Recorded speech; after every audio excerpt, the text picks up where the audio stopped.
वेगळा out of zone प्रश्न डोक्यामध्ये येतो, म्हणजे असं की खुशबू चौधरी विरोधकांकडे कशा बघतात? इथे विरोधक आहेत का? आणि जर असतील तर त्यांना कशा पद्धतीने टॅकल करतात? विरोधक आहेत.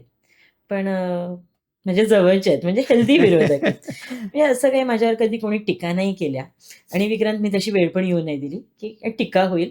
कारण त्यांना कधी अडचण आली ते माझ्याकडे आले, मी त्यांची कामं केली. त्यामुळे विरोधक असावेत ना, तर मजा येते काम करायला पण विरोधक असले की.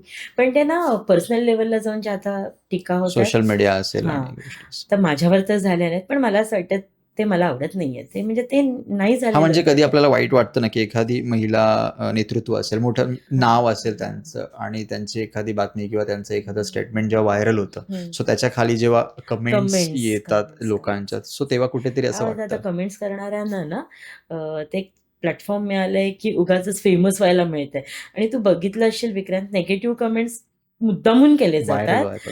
की मग त्यांनी जास्त फेमस व्हायला होतं. पॉझिटिव्ह जितकी कमी व्हायरल होते ना, तेवढी निगेटिव्ह होते. तर हे निगेटिव्ह कमेंट्स करणारे हे मुद्दामून करत असतात. कदाचित मला असं वाटतं त्यांच्या मनात काही नसणार. पण ते मुद्दामून व्हायरल होण्यासाठी निगेटिव्ह कमेंट्स करतात.